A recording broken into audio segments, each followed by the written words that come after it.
Hi friends, welcome to my YouTube channel science for railways. ఈరోజు మనం 27th November జరిగిన group D పేపర్కి సంబంధించిన second shift and third shift ఈ రెండు పేపర్స్ యొక్క అనాలిసిస్ గురించి మనం మాట్లాడుకుందాం. సో ప్రతి ఒక్క క్వశ్చన్ గురించి ఎలా ఉంది ఏంటనే విషయం తెలిసినంత వరకు క్లియర్గా మాట్లాడతాను. గుర్తుపెట్టుకోండి, ఈ క్వశ్చన్స్ వాళ్ళు ఫోన్ చేసినప్పుడు పిల్లలు వాళ్ళని అడుగుతుంటే అసలు చెప్పలేకపోతున్నారు. ఎందుకంటే అన్నీ గుర్తుండవు కదా. గుచ్చి కాన్సెప్ట్స్ని మెమొరైజ్ చేస్తే దెన్ దే ఆర్ టెల్లింగ్. ఆ సమయంలో కొన్ని నోట్ చేసుకొని అడిగి ఈ విధంగా అడుగుతున్నాడా ఏంటి అని చెప్పి ఈ మొత్తం మ్యాటర్ కూడా గ్యాదర్ చేసి మీకు అందజేయడం జరుగుతుంది. సో ఆలస్యమైనా సరే వీడియో వచ్చింది, కంపల్సరీగా చూసి ఆన్సర్స్ కూడా చాలామంది పెట్టమంటున్నారు. ఇంకా నేను వెళ్ళి మీ ఎగ్జామ్ నన్ను రాయమల్లా. ఇప్పుడు వాళ్ళు గుర్తుపెట్టుకొని చెప్పటమే అంతంత మాత్రం, అర్థమైందా? సో దీంట్లో ఎక్కువగా బాగా అడుగుతున్నాడని తెలిసిందనుకోండి, ఆ కాన్సెప్ట్స్ మనం మాట్లాడుకోవచ్చు. కానీ పాపం వాళ్ళకి కండిషన్స్, స్టేట్మెంట్స్ అవి గుర్తున్నట్లా. అయితే గుర్తున్న వాటిలో కొంతవరకు చెబుతున్నారు. ఓకేనా? వాళ్ళు ఏం చెప్పారో మక్కికి నేను అదే చెబుతున్నాను. కాబట్టి కరెంట్ అఫైర్స్ మీద, జనరల్ సైన్స్ మీద మీరు బాగా ఫోకస్ చేసుకుంటూ చెప్పిన క్వశ్చన్లు చుట్టూ బోర్డర్ చదువుకుంటూ ఉండడం తప్ప మనం చేసేది ఏమీ లేదు. ఓకేనా? అది గుర్తుపెట్టుకోండి. సో ఈరోజు మనం సెకండ్ షిఫ్ట్ గురించి మాట్లాడుకుందాం. ఈ అబ్బాయి చాలా బాగా ఎక్స్ప్లెయిన్ చేశాడు. చూడండి, కరెంట్ అఫైర్స్ చదువుతున్నాను. అసలు కరెంట్ అఫైర్స్ అనేవి బయటికి రావట్లా. 20లో 18, 17 కరెంట్ అఫైర్సే అడుగుతున్నారు అంటున్నారు, కానీ వాటిలో కూడా కొన్ని స్టాటిక్ ఉన్నాయి. అయితే అది కరెంట్ అఫైర్ ఆధారంగా స్టాటిక్ అడుగుతున్నాడు కాబట్టి అన్ని కరెంట్ అఫైర్సే అని అనుకుంటున్నారు. సో అనుకున్నప్పటికీ అవి ఎక్కువ మంది బయట చెప్పలేకపోతున్నారు. ఎందుకంటే మనకి జనరల్ సైన్స్ అయినా కొంత బయటకు వస్తుంది, కానీ కరెంట్ అఫైర్స్ అసలు కష్టం. కానీ ఈ అబ్బాయి చాలా వరకు కరెంట్ అఫైర్స్ చెప్పాడు. అవన్నీ చెబుతున్నాను. వాటి బార్డర్కి సంబంధించి అవి ఏ నెలలో అడిగాడో చుట్టూ గ్యాదర్ చేసుకుని చదువుకోండి. ఓకేనా? So climate change performance index, ఇది మనకి తెలుసు. ఈ క్లైమేట్ చేంజ్ పర్ఫార్మెన్స్ ఇండెక్స్ అనగానే మనం ర్యాంక్ 10th ఇండియా అని చెప్పేస్తాం, కానీ క్వశ్చన్ అది అడగలేదు. ఓకేనా? సో ఇండియా కన్నా బెటర్ కంట్రీ ఏంటి అని అడిగాడంట. సో పాకిస్తానా, బంగ్లాదేశ్, శ్రీలంక, మయన్మార్, ఇలా ఆప్షన్స్ ఇవ్వడం జరిగింది. ఓకేనా? సో ఇది వన్ క్వశ్చన్. రెండోది, ఉమెన్ జావెలిన్ త్రో అన్ను రాణి గురించి ఒక క్వశ్చన్ వేయడం జరిగింది. ఉమెన్ జావెలిన్ త్రో అన్ను రాణి వెరీ ఫేమస్ అథ్లెట్ అనమాట. తర్వాత మురళీకాంత్ రాజారాం పేట్కర్, ఈయన పేరు మీద, ఈయన బయో స్టోరీ మీద, ఆటోబయోగ్రఫీ మీద చందు ఛాంపియన్ అనే మూవీ కూడా తీశారు. ఓకేనా? So first para athlete to get gold అనమాట. ఫస్ట్ పారా స్విమ్మర్గా ఉండి గోల్డ్ సంపాదించిన వ్యక్తి అనమాట. సో ఆయనకి అర్జున అవార్డు లైఫ్ అచీవ్మెంట్ వచ్చింది. అర్జున అవార్డు కేటగిరీలో లైఫ్ అచీవ్మెంట్ అనమాట.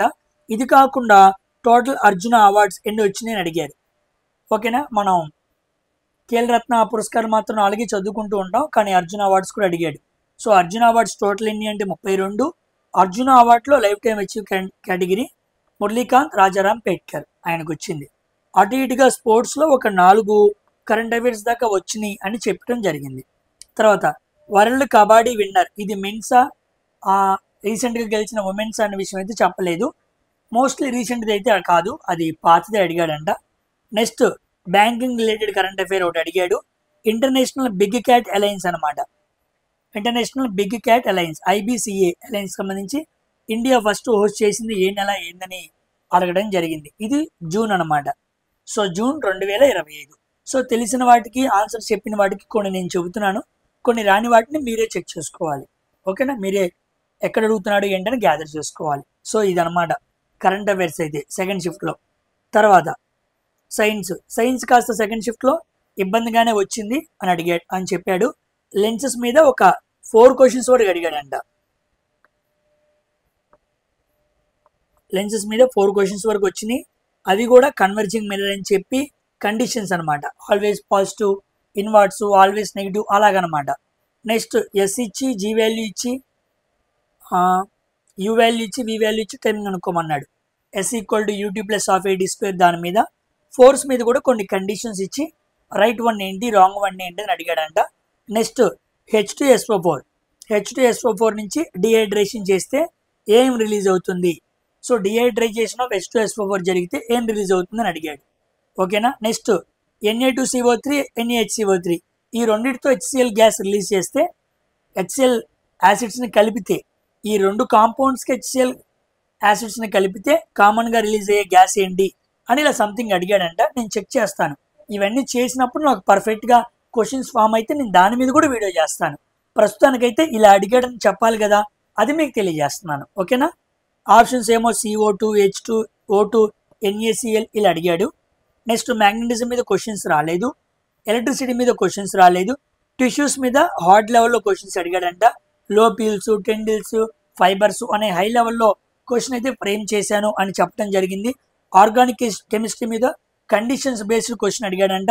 యూనిట్స్ మీద SI యూనిట్స్ ఇచ్చి అది రాంగా రైటా అని అడగడం జరిగిందంట. సో మ్యాథ్స్లో నో ప్రాబ్లం, ఇబ్బంది ఏమీ లేదు. నో ప్రాబ్లం అంటే ఏమీ అడగలేదు అనుకుందరు, అలా కాదు, ఇబ్బంది ఏమీ లేదని అర్థం. క్వశ్చన్ బాగానే ఉంది, రీజనింగ్ కూడా క్వశ్చన్స్ బాగానే ఉన్నాయి. ఏదో 2-3 క్వశ్చన్స్ కాస్త అటు ఇటుగా అడిగాడంట.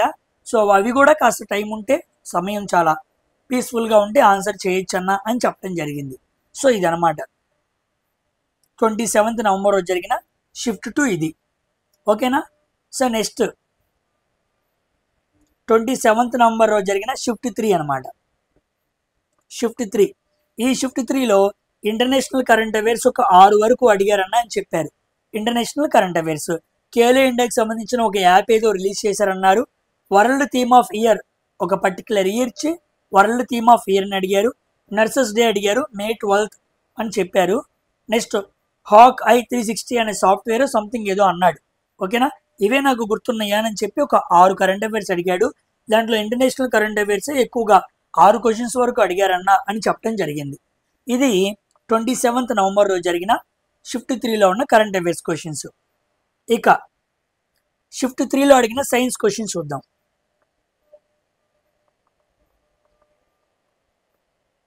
ఆ సైన్స్ క్వశ్చన్స్లో షిఫ్ట్ 3 అనమాట. జనరల్ సైన్స్లో సెక్షువల్లీ ట్రాన్స్మిటెడ్ డిసీజెస్ అనమాట. ఈ సెక్షువల్లీ ట్రాన్స్మిటెడ్ డిసీజెస్ మీద STD అని మనం మాట్లాడుకున్నాం కదా, ఈ మీద 2 క్వశ్చన్లు దాకా వచ్చినాయి అని చెప్పారు. ఓకేనా. తర్వాత ATP మీద క్వశ్చన్ వచ్చింది. Focus in convex mirror, focal length కనుక్కోమని ఒక ప్రాబ్లం లాగా ఇచ్చాడంట. అది కూడా బేసిక్ క్వశ్చనే అన్న. మనం చేసిన ప్రాబ్లమ్స్తో పోల్చుకుంటే అది ఈజీ అని చెప్పాడు. పొటెన్షియల్ ఎనర్జీ ఫార్ములా ఇచ్చారు. So potential energy equal to mgh, దీని మీద ఒక ఫార్ములా అయితే ఇచ్చాడు.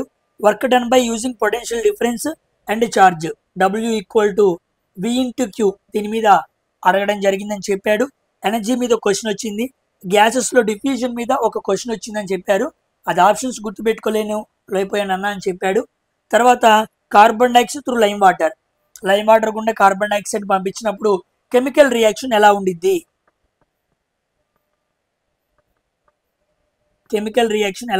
అని అడగడం జరిగింది. నెక్స్ట్ బడ్డింగ్, అసెక్షువల్ రీప్రొడక్షన్ గురించి అడిగాడు. Liquids, gases, solids, states of matter అంటే పదార్థంలో ఘన, ద్రవ, వాయు పదార్థాలు ఉంటాయి కదా. సో ఆ స్టేట్స్ మీద ఒక 4 క్వశ్చన్స్ దాకా ఇచ్చాడంట. Matter of states of matter ఉంటుంది కదా, పదార్థం దాని స్థాయిలు, వాటిలో అడిగాడంట. Next arithmetic and reasoning easy to moderate ఉన్నాయి. So general awareness, totally current అఫైర్సే ఉన్నాయి అని చెప్పాడు. ఇదనమాట. ఓకేనా. సో 27th థర్డ్ షిఫ్ట్లో అడిగిన క్వశ్చన్స్ ఇలా ఉన్నాయి అన్నమాట. సో ఇది షిఫ్ట్ 1 అండ్ షిఫ్ట్ 2. సో టైంకి తగ్గట్టుగా నేను 3 వీడియోస్ కానీ 2 వీడియోస్ కానీ లేదా ఒక వీడియోలో కానీ మొత్తం అడిగినవి అయితే ఏమి అడిగినాయో ఏంటో విషయం తెలుసుకుని అయితే చెబుతాను. ఎందుకంటే పైన ఇన్ని క్వశ్చన్స్ వచ్చి నేను చెప్పేస్తున్నారా కానీ దానివల్ల మీకు ఎటువంటి ప్రయోజనం ఉండదు. కాస్త లోపలికి వెళ్ళి ఎక్కడ అడిగాడో చెప్తే దానివల్ల మీకు ఏదైనా యూజ్ ఉండొచ్చు. సో మీకు యూజ్ ఉండేలాగా నేను వీడియో చేద్దామనే ఉద్దేశంతో ఆలస్యమైనా సరే నలుగురి దగ్గర కనుక్కొని విషయాన్ని మొత్తం మీకు గ్యాదర్ చేస్తున్నాను. ఓకేనా. సో ఇది సెకండ్ అండ్ థర్డ్ షిఫ్ట్లో అడిగిన క్వశ్చన్స్. ఇలాంటి క్వశ్చన్స్ మీద నాకు గ్రిప్ వచ్చి పలానా క్వశ్చన్ అడిగానని క్లారిటీగా పిల్లలు ఇంకా ఏమన్నారంటే ఇంకా గుర్తు రాగానే కామెంట్ చేసి చదువుతామన్నా, టెలిగ్రామ్లో రాస్తామన్నారు. వాళ్ళు రాసినప్పుడు నాకు కరెక్ట్గా క్వశ్చన్స్ తెలిస్తే నేను ఒకరోజు తీసుకొని అన్ని క్వశ్చన్స్ వాళ్ళు 30 ఇస్తే 30, 20 అయితే 20 అవన్నీ కూడా క్లియర్గా ఎక్స్ప్లెయిన్ చేస్తాను. మీరు భయపడాల్సిన అవసరం ఏం లేదు. ఎక్స్పెక్టెడ్ క్వశ్చన్స్ అని చెప్పి ఒక వీడియో మాట్లాడతాను, అది మాత్రం కంపల్సరీగా చూడండి. ఓకేనా. హై లెవెల్లో క్వశ్చన్స్ ఉంటున్నాయి అంట, కొన్ని అయితే ఈజీగా ఉంటున్నాయి. అలాగనే హై లెవెల్ అన్నీ కాదు, ఒక 25 క్వశ్చన్లో 18 క్వశ్చన్స్ పెట్టగలిగేలాగే ఉన్నాయన్న. మరీ భయపెట్టాల్సిన పనేమీ లేదు పిల్లలని వాళ్ళు కూడా చెప్పన్నారు మీతో, అదే విషయం మీతో చెబుతున్నాను. ఓకేనా. సో మోడరేట్గా ఉంది. మన పేపర్స్ని సాల్వ్ చేస్తే ఎంతో కొంత నాలెడ్జ్ ఉన్న వాళ్ళు కొంతవరకైనా పెట్టగలరు. సో మిగిలిన క్వశ్చన్స్ అన్నిటి మీద ఒక గ్రిప్ రాగానే వాటి మీద ఒక సపరేట్ వీడియో రావడానికి ట్రై చేస్తాను. ఓకేనా? సో అంటిల్ దెన్ మన ఛానల్ని సబ్స్క్రైబ్ చేసుకుని ఉండండి. టెలిగ్రామ్ ఛానల్లో నా పర్సనల్ టెలిగ్రామ్ ఐడి ఉండిద్ది.